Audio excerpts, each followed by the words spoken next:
He's a retired federal agent. He worked for the FBI, U.S. Agency for International Development, and the DOJ. He investigated corruption efforts by the cartel on FBI and DEA agents. He's also a successful author.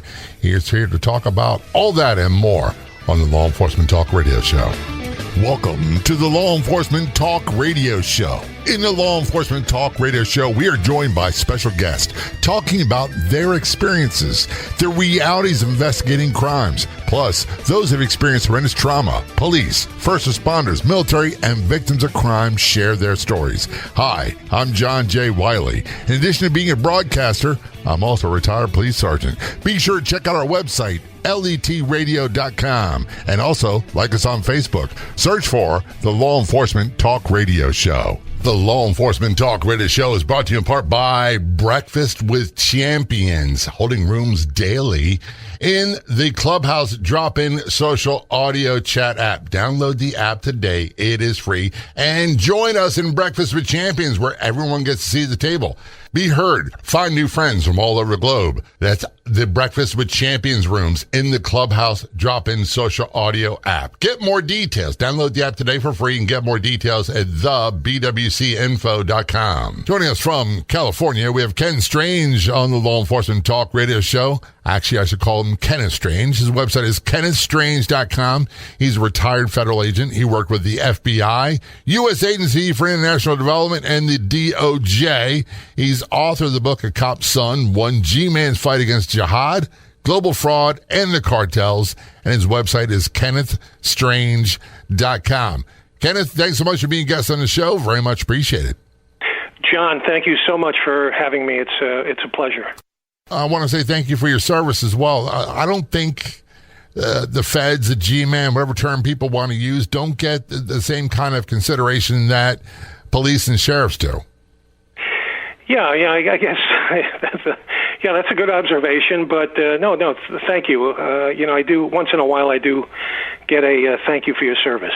I know I've got more of those, and this is a little before we get into your story. I get more of those since I retired. I've been retired a long time.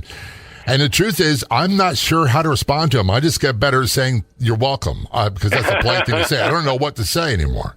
You're right. I'm kind of like you. Yeah, and it's like I want to say, I'm just in the right place, doing the right... Listen. No, I'm not going to go there. Yeah, and you'll see news interviews, and they'll always say, they'll always say the politically correct thing. And I think we need, as an industry, to start saying, yeah, they did a good job. And then the police, the brass, and everybody else needs to stand up and say they did an awesome job, especially with stuff that's ugly. And a lot of policing is ugly. Not all of it. There's a lot of good stuff as well. How long did you do as a G-Man? As a government agent, I did 21 years. Okay, gotcha. And on your website, kennethstrange.com, it says you're a former federal agent. Is it former or retired? Yeah, so retired. Okay. I'm retired. 21 years. I retired in 2010. I always say this because there's very few things I'll correct people on. One is ex, former, and retired. When people refer to me as ex, please say no. Ex means you quit or were fired or you left in less than honorable circumstances. Former means you gave up for whatever reason, but you left in good standing. And retired means you earned your pension one way or the other. Correct. Yeah, that sounds right. Yes. So it's 50 things. And Kenneth, to be honest with you, and I just found it's not worth the effort to correct people. They're going to be idiotic, and it doesn't matter what you say.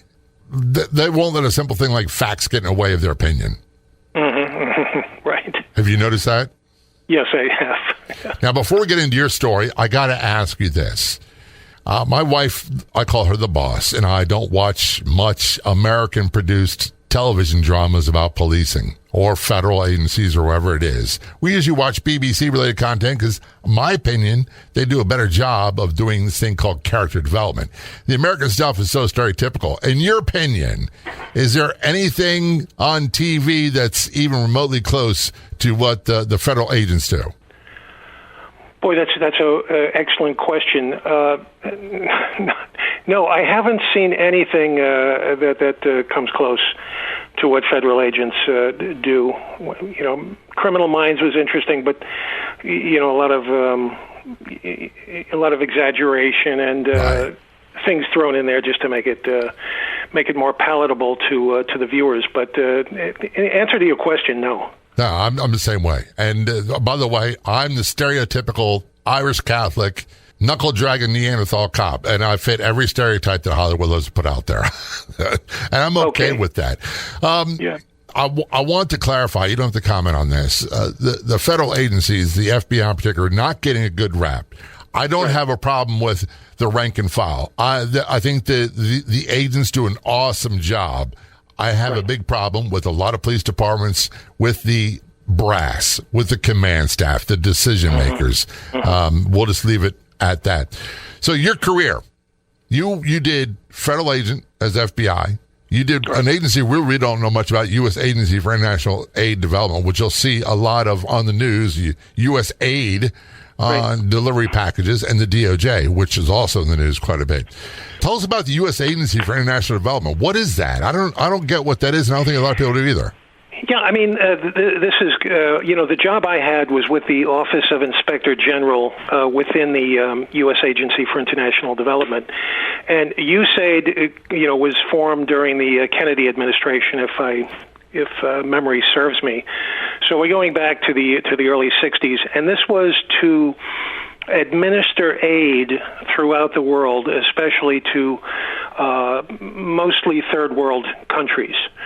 So, there's a lot of money going out there and still going out there, and of course, some of that money can get diverted, and, we were assigned to look for any waste, fraud, and abuse within any of the programs that AID had, or anything that, if there were any personnel, employees involved in fraud, we would investigate those cases. Is it fair to say that's kind of like a losing battle? Because that's all I hear is reports of fraud and warlords and other people absconding materials and absconding with supplies and selling it back to people.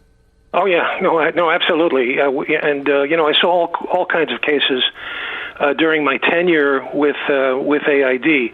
But what I did like is, I was recruited by two former FBI agents. So they said, "Look, FBI, we're former FBI agents. Come join us." And this is a very little-known secret in the government. You have a lot of latitude. You can, you'll be based overseas. You can write a ticket. You're traveling to Bombay. You're in Cairo. You're in San Jose, Costa Rica, and they said, this is, if you like to travel, if you like the overseas work, you're going to love this job. And it was a pretty cool job. I would think, and there was a time in my life where all that travel seemed glamorous, and it's like, I want to do it so bad. And then I get stuck in a hotel for like 4 days. I'm horribly depressed. I can't do it. And this even stateside. Did you do a lot of travel?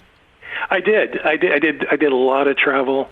At one point I was the only investigator in all of Latin America and South America. So when my bosses in Washington said, "Hey, something is breaking out in, you've got to investigate a situation that's come up on the Mosquito Coast in Nicaragua."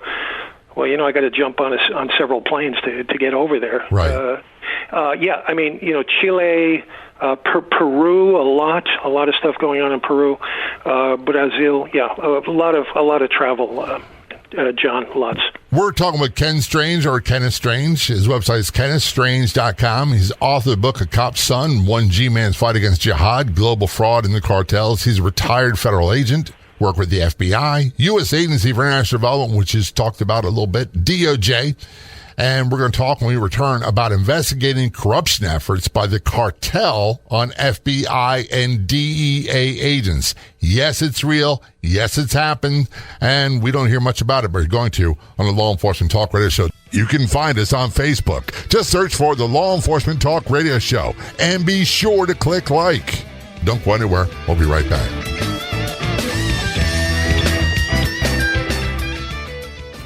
What is the Newsbreak app, and why should you follow the Law Enforcement Talk Radio Show and podcast on the Newsbreak app?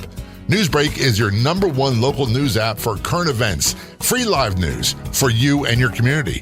Download the Newsbreak app today for free and be sure to follow the Law Enforcement Talk radio show and podcast on the Newsbreak app. Breakfast with Champions is my morning go-to. Working from home and being an empty nester, sometimes I really need to feel connected to people. I just open the Clubhouse social audio app and I can listen in or participate in the live conversation in the Breakfast with Champions show. It's a great way to connect with people and be inspired. Breakfast with Champions, where everyone has a seat at the table. Download the Clubhouse app today for free and join me in Breakfast with Champions. Online at www.thebwcinfo.com. Return conversation with Kenneth Strange on the Law Enforcement Talk radio show. Kenneth is a retired federal agent. He worked with the FBI, U.S. Agency for International Development, and the DOJ. His website is kennethstrange.com. He's author of the book A Cop's Son, One G-Man's Fight Against Jihad, Global Fraud, and the Cartels. And I promise, Kenneth, I'm not going to make any jokes, any bad or dad jokes about Strange. Isn't that? Thank you. I appreciate that. I've been fighting that all my life. You probably heard it since you were in kindergarten. Yeah, I mean, and I didn't like it when people said you're strange. I'd always end up wrestling in the streets of Brooklyn, and I would lose a lot, by the way. Oh, but trust me, I know all about that. Yeah, I would fight. Now it's pretty cool. People say, "Wow, Strange, Dr. Strange." Yeah. Well, here's a funny thing, and we'll get to your story. My nickname is Jay. Okay. And people call me Jay Bird, JJ. I get in fist fights over stupid stuff like that as a kid. and I was small, so I always lost, but I always fought. And I come home crying. Oh, my goodness, I can't believe so-and-so beat me up. He called me name. And nowadays, I'm like, yeah, whatever. Whatever. Yeah, got to get into the ring and practice boxing or something. My father used to say. The older I get, Kenneth, the less I seem to care. Look, if you're talking about me, that's a good thing. It doesn't matter if you're talking about good or bad. And by the way, there's no shortage of people getting international press over saying stupid, ridiculous things. Mm-hmm. Yes, right. And the ones doing the great work, I always say this.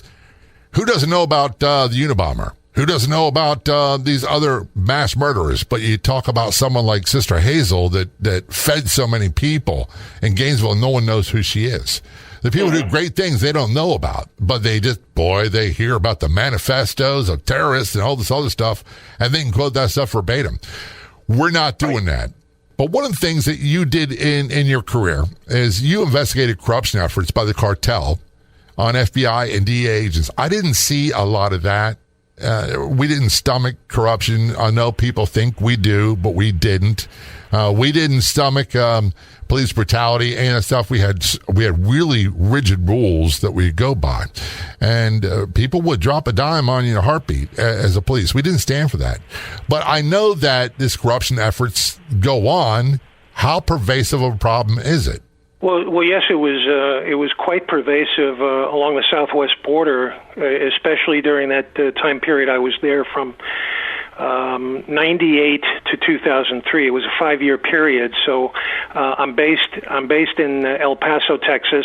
I'm right on the border, looking out, every day to Ciudad Juarez in Mexico, and knowing that the Vicente Carrillo Fuentes cartel is over there, plotting and planning and, getting ready to send loads of at the time I was there, it was marijuana and cocaine. Right.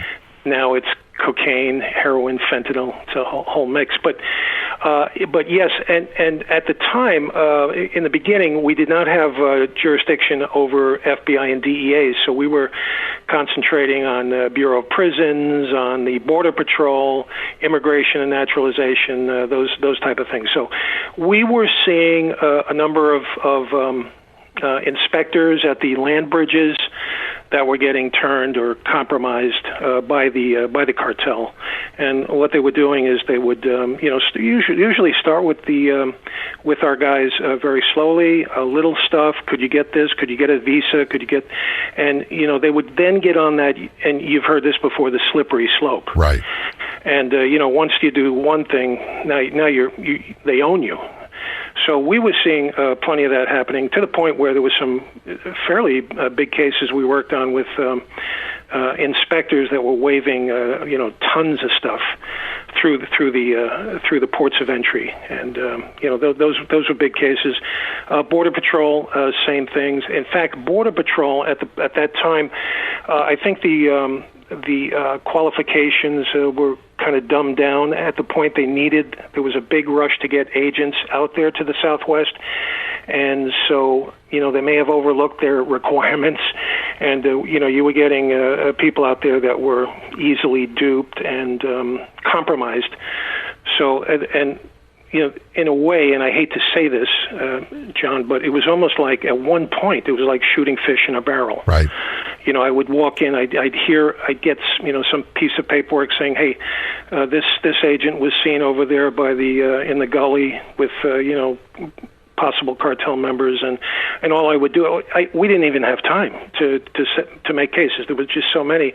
I'd sit down with the guy and say, hey, look, here's the deal, and I'd put it to them, and the guy would say, yeah, you know what, I think I want to resign, and that's a good thing, I think. I would say. So there was a lot of stuff going on. There was a lot of corruption. One of the things, and you kind of hit on it, and I'll say it because I know you find it difficult to say, and it's not just with the federal agents; it's with our police as well. We have agencies that have lowered standards, that are in a rush to get people to fill vacancies because they're so understaffed, and it creates huge problems with coverage. They rush training. When we went all through training in the Baltimore Police Academy, it was always you had to be on guard against even things like being offered something to drink or a sandwich or whatever. And we had an area of Baltimore known as a block where all the gentlemen's clubs and strip clubs were. You had to really be careful there because they would always put out little feelers to try to see if they can corrupt you. And they'd use that against you. Yes. That's right. Yeah, I know. Yeah, and as someone who worked as kind of a guardian of our gatekeepers, you had to be on your toes that much more. You had to be careful of what you did as well, because you didn't want agents coming back and saying, "Hey, Mr. Strange, I saw you in that strip club. What are you up to?" So you had to be on your best behavior at all times. One of the things that we see this quite often with our prison guards all throughout the United States, and we'll see, so-and-so was arrested for smuggling drugs and cell phones and providing sexual favors to inmates. And you're like, how does that, well, it starts with a simple thing. And these people have nothing but time on their hands, and they watch you, and they test you constantly for weaknesses. And once they got you, they got you. Well, you're absolutely right. And, of course, one of our jurisdictions was with the Bureau of Prisons. So, we had any number of cases going on. And you're right. It was, I just remember one case was just, hey, please, could you get me a hamburger? And finally the correctional officer gives the hamburger, and now the inmate says, hey, you know what, you just gave me, I own you now. And you know what, I need a cell phone. But I'll pay you, So again, that slippery slope. So those men and women had to be very, very careful, because, as you said, the inmates have all the time in the world to plot and to assess you and to look for your weaknesses. And so I saw some very, very strange cases, and there were a lot of sexual abuse. There were sexual abuse of females and yes. I'm sure we'll return to our conversation with Kenneth Strange in just a few moments. And I don't want anyone to think that I'm making excuses for people. I'm not. And I'm sure Kenneth is not either. We expect a lot from each other, and rightfully so. Our citizens demand the best, and rightfully so. And it's our obligation to give it to them. This is the Law Enforcement Talk Radio Show. Return to our conversation with Kenneth Strange, retired federal agent, author of the book, A Cop's Son, One G-Man's Fight Against Jihad, Global Fraud, and the Cartels. His website is kennethstrange.com. We have more to talk about in just a few moments. Don't go anywhere. We'll be right back. Breakfast with Champions is the tool I use in the morning to get myself ready to face the world. The conversations are motivating and inspiring, and I can face the world with a positive attitude. So join us in the Breakfast with Champions rooms. Download the Clubhouse app today for free and join us soon. Online at www.thebwcinfo.com. One of the questions I get all the time, why are you always promoting the Law Enforcement Talk Radio Show Facebook page? Well, because there's no better place on Facebook. That's it. It's simple. Everything about the Law Enforcement Talk Radio Show and podcast is right there, including great photos, stories you'll want to see, you'll want to share, memorials to law enforcement officers who were killed in line of duty, all that and more. Plus, old episodes of the show can be found on our Facebook page. Just do a search for Law Enforcement Talk Radio Show on Facebook and be sure to click like and or follow. We'll see you there. Return our conversation with Kenneth Strange on the Law Enforcement Talk Radio Show. Kenneth is a retired federal agent. He worked with the FBI, U.S. Agency for International Development, and the DOJ. He's author of the book A Cop's Son, One G-Man's Fight Against Jihad, Global Fraud and the Cartels, and his website is kennethstrange.com, and he's contacting us from Southern California. Ken, first of all, we watch these movies. For example, remember the series Miami Vice a long time ago? I'm sure you do. Oh, yeah, sure. Sonny and Crockett. pubs and all that stuff. And I remember a story about a Baltimore police who left and went to, like, Miami and became a police. And his first week on the street, he wound up seizing a metal lunchbox with $100,000. People try to bribe him with it. And we think of corruption, we think of big money. And that was never an issue for us. And what money we did seize was always turned in because, to be honest with you, why would I risk my entire reputation, my wife and kids' health insurance, their income for a couple $1,000s? It's ridiculously stupid. And people need to understand that doesn't occur. But we're not talking about massive payoffs, are we? That's not the majority of what you did. Right. Yeah, these would be, kind of nickel and dime favors for the most part. Or, I remember one case in El Paso. This was with the FBI, and you had a person in upper management who, was approached by, let me put it this way, a person, maybe a dual citizen right on the border who was into all kinds of businesses, racetracks, the whole thing, and pretty much, got to know this manager and then said, look, I have a job for your wife.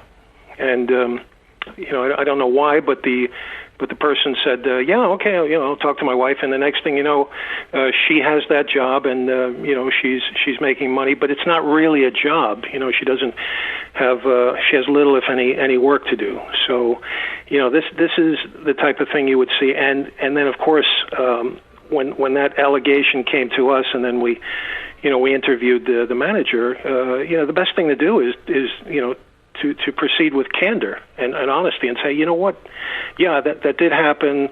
I was approached by this person. I should have known better. Maybe my wife shouldn't have taken the job. Yes, the job is there is no job, pretty much. But right. But instead, he prevaricated, and that's once that happens, you're gone. You're done. You're looking at minimally, you're looking at at being fired, if not more. And I think in this case, and I forget, but I think in this case, that person did maybe a short period of time. You would think that cases like this are rare, and I really believe they are the exception to the rule, that there's not a lot of them when compared to daily interactions.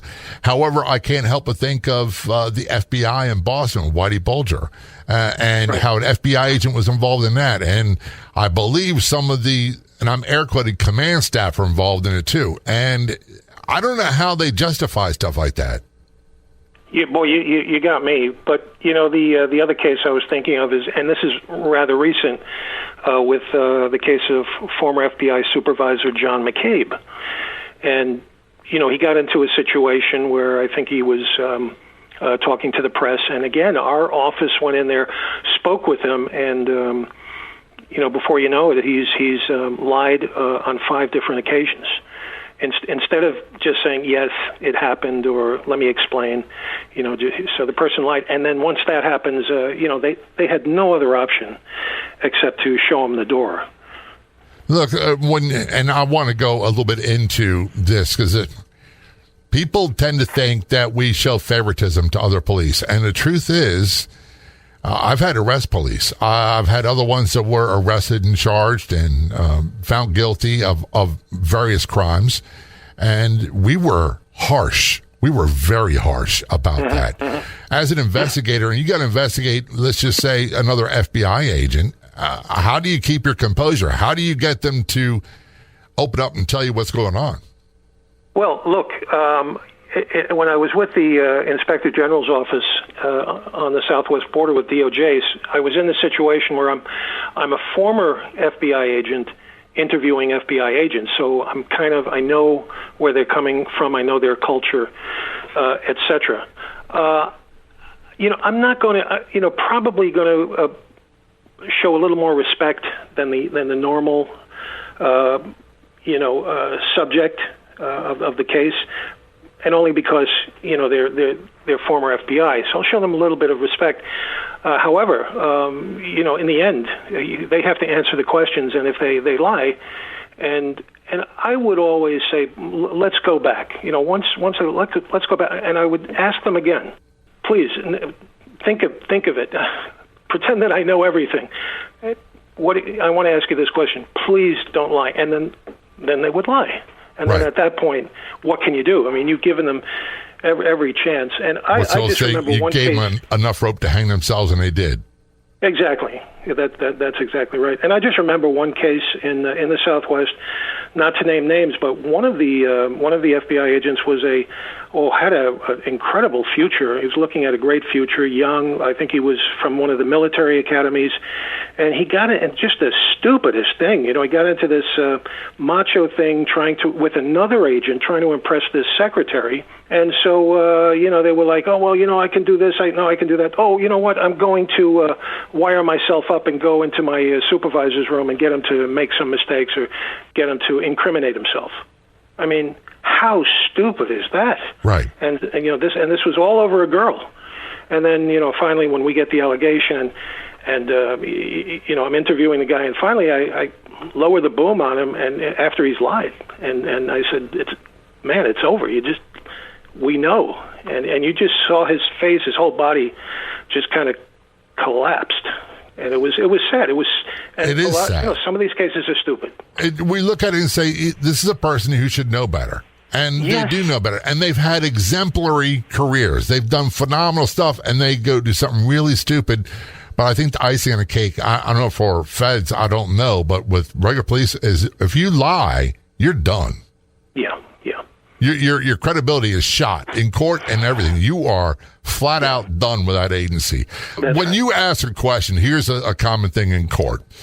Most of the time, as an investigator and when I was testifying in court, if someone asked me a question, they already knew the answer to that question. Is that safe to say with you? Yes, absolutely. Yeah, I would usually know the answer to the question. So really, if you answer that question anything but truthfully, you're dropping a hammer on yourself. Exactly right. We did an interview, and by the way, I had a gentleman on the show a long time ago.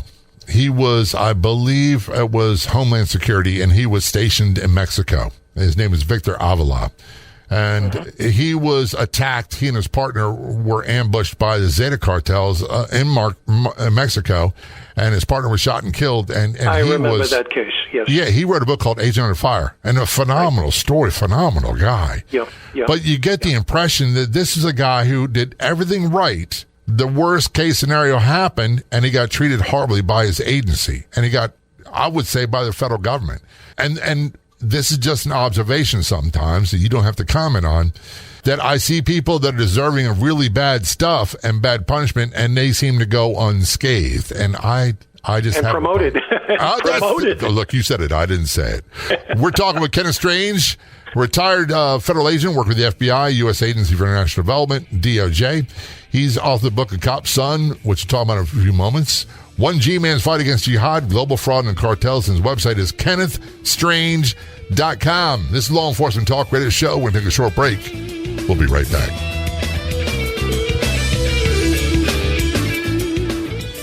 Remember when news was free? Be sure to check out the Newsbreak app. It's free. And be sure to follow the Law Enforcement Talk Radio Show and podcast on the Newsbreak app. Newsbreak is your #1 local news app for current events. Free live news for you and your community. Download the Newsbreak app today for free. And be sure to follow the Law Enforcement Talk Radio Show and podcast on the Newsbreak app. That's the free Newsbreak app. Be sure to look for and follow the Law Enforcement Talk Radio Show and podcast. First thing in the morning on my phone, I join the Breakfast with Champions morning show in the Clubhouse social audio app. Both are free. I can grab my coffee, no makeup, no hair to do, and connect with people live from all across the world to jumpstart my day. Join us in the Breakfast with Champions rooms in the Clubhouse social audio app. Online at www.thebwcinfo.com. Return our conversation with Kenneth Strange on the Law Enforcement Talk Radio Show. Kenneth is a retired federal agent. He worked with the FBI, U.S. Agency for International Development, also known as USAID, and the DOJ. He investigated corruption efforts by the cartel and FBI and DEA agents, Border Patrol, corrections, you name it. And he's authored the book, A Cop's Son, One G-Man's Fight Against Jihad, Global Fraud and the Cartels. And his website is kennethstrange.com. Kenneth, I got to talk about this book. First of all, A Cop's Son, I'm going to say that's the short title for it. Right. A lot of people take exception to the term cop. Not me. I find it to be a compliment. How about you? Yeah, I'm like you. I see it as a compliment, and I think most of the public talks about police using the word cop, and that's fine. I don't see it as a derogatory term. I don't either, and a lot of people still do. And I'm like, listen, when we say, and I know you're a retired federal agent, so we'll say police officer, and we had sayings in Baltimore. You had good police, you had real good police, and you had bums. And we had mobile secretaries, and they were all police officers. And some of them, the mobile secretaries, they're the last ones to always show up on a hot call. They never got blood on their uniform. They never got IID complaints because they never did anything. Yes. So when you say, call me a police officer, I kind of take a little bit of an exception to that. When you call me a cop or a street cop, I'm like, yep, that was me. Mm-hmm. Yes. And I'm proud of it. Absolutely. How did you get that name, A Cop's Son? Right. So I am the son of a police officer, of a cop, and my dad worked with the NYPD for 38 years. He had a fairly storied career, and he rose from patrolman to deputy chief, and along the way he, as you go through the decades that he served, from the 50s to the 90s, you got to see the whole kind of American political landscape. He was involved in the Harlem riots, 1964. Then he's with Motorcycle Precinct Number 2 in Brooklyn with the Papal Motorcade, the first pope coming to the United States, to the UN, and to Yankee Stadium. And then, going through some serious corruption cases. He was involved in one of them, and thank goodness that someone was able to vouch for him. And he said, "No, Strange. We stay away from him. He's just he's lily white. We don't want anything to do with him." And I think his career ended at the end. He was involved with the Wall Street riots, Tompkins Square, and he said, it's time to go. When I'm in my early 60s and they're throwing Molotov cocktails at you, 38 years, that's enough time. I'm done. So he was my dad was a incredible inspiration for me, and he never pushed me towards that profession. And in the beginning, I was actually a Spanish and English teacher, and then I kind of transitioned to law enforcement. But he was one of the good guys. He had integrity, and he did some. He really cared. He served the people. He really cared about people, the public. That was the majority of people I worked with. That was the how I'd explain it. For example, one of the insults we would get quite often is pig. And we would say, it stands for pride, integrity, and guts. And we'd say a few other things, and they usually get upset. I'm not over that concerned. When your dad sounds like an honorable guy. And you said you started off as a history and Spanish teacher, but you made the transition to law enforcement. Was that due in part to your upbringing? Yeah, I mean, in the back of my mind, I always thought that cops were the good guys, and the police, to me, for the most part, it was kind of like a safe zone, safe area. I just met so many during my lifetime, and my dad always was with good people. So in the end, I had done some work in Saudi Arabia teaching English overseas, and then I came back to the United States, was doing my MBA, and an FBI agent came. This was a school where they recruited heavily because they're looking for people that spoke languages and were overseas. So CIA was at the school, the FBI, and so the FBI came in and they said, "Whoa, you speak fluent Spanish, you know basic Arabic. Your father was a police officer. Wow, would you be interested in the FBI?" And at that point, I said, "I'm all in. I'm interested, very interested." And that's all it took, was asking you if you'd be interested. Yes, that's right. Yeah. And then we got to transition to his long career. You do a lot of different things. And by the way, before we get into your book, when my family immigrated from Ireland, they settled in New York, Long Island, North Jersey. My dad was career Navy, and so we lived everywhere. But we go visit them in New York in the 70s and early 80s, and you did not go to Times Square. You did not ride a subway at night. It was a different world than we became accustomed to. Now, it seems like it's transitioning back to some of that. Do you have an opinion on that? Transitioning back to the bad old days. The bad old days, yes. Of course. You see it every day. I mean, just this morning, I was looking at a post on Instagram. They had an 11-year-old Venezuelan kid that had, assaulted someone on the subway and stolen his cell phone, and he was being arrested. We seem to be seeing more and more of this. So there's a lot of migrant crime. Of course, the border has been open for 3.5 years. Maybe 10 to 12 million migrants have gone through there. I have been back to El Paso to see what it looks like. It's a dump, and that's where I worked for 5 years. I wanted to cry with all the illegal migrants.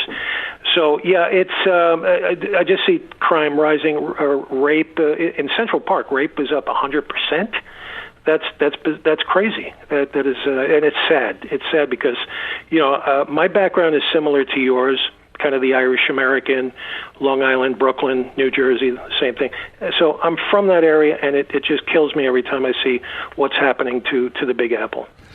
And it really bothers me too because, look, I'm not a New Yorker, but that was the crown jewel for the United States. And people thought, New York City, that's the entire country's like that. Well, I know it's not. However, that's the bellwether a lot of people use. And I got nothing against immigrants, nothing whatsoever. But let's be honest. Yeah. Like the Mariel boat lift in Miami, they dumped the prisons. They emptied out prison cells and insane asylums and pushed them off on. That's what's happening right now, the southern border. We're not getting the best of the best. Right. And I'll just say this, John. I was at an IACP meeting in San Diego a few months ago. I managed to talk to two border guards from a Central American country. I'm not going to name the country. I don't want to give these guys away. But they said, we feel sorry for you. And I said, why? And they said, the people we see coming through our posts, through our country, going to your country, there are some bad people headed your way. There are gang members from Venezuela, this Tren, I think it's Agarwa, something. They're one of the biggest gangs in South America, and they're headed here. They're here now. They're in Colorado. They're in New Mexico. It boggles the mind. We could talk about that forever, and maybe we will. But I got to talk about your book, A Cop's Son, One G-Man's Fight Against Jihad, Global Fraud, and the Cartels. We were going to talk about the last chapter of the book because there's talk about that being made in a movie. We don't have a lot of time, so just give us a brief synopsis of that last chapter. Yeah, so, actually that was Martin Sheen, who has become a friend of mine, and he read the book, he called me, and he said, love your book, but wow, that last chapter, that's a movie. And thank you, Martin, very much. But this is, the last chapter is called "The Dirty Dog Handler," and it was about the career. The guy was involved with the cartels. He acted alone. He was very smart, I think he got through maybe 20-something years where he was working for the cartels. He was actually involved with Vicente Carrillo Fuentes' niece at one point. He loved the whole image of narco people. So he would be a border patrol agent, a canine handler by day, and at night he'd be in, the bars and with his. We got to read that last chapter of the book, A Cop's Son, One G-Man's Fight Against Jihad, Global Fraud, and the Cartels. Of course, you get more information about that and about Kenneth at his website, KennethStrange.com. Kenneth, again, thank you for your service, and thanks for being a guest on the show. Very much appreciated. Thanks, John. Thanks for having me. It's been great. If you want to be a guest on the Law Enforcement Talk radio show, simply contact us. It couldn't be easier. You can send us a message on Facebook. Look for and like the Law Enforcement Talk radio show page, or email jay@letradio.com. That's JAY@letradio.com. A huge thank you for listening to this episode of the podcast version of the Law Enforcement Talk radio show, by the way, which is a nationally syndicated radio show. And we broadcast on over 115 radio stations across the United States to more than 44 million combined population. If you like our show, there's two simple things you can do. Go to our website, letradio.com. Add your favorites. Check it often. You can find episodes of the show right there. And the second one involves our Facebook page. It's so easy to find great content, including past episodes of the show. And when you see something that you like, that resonates with you, be sure to share it with your friends. We'll be back in just a few days with another episode of the Law Enforcement Talk radio show and podcast. Until then, this is John J. Wiley. See ya.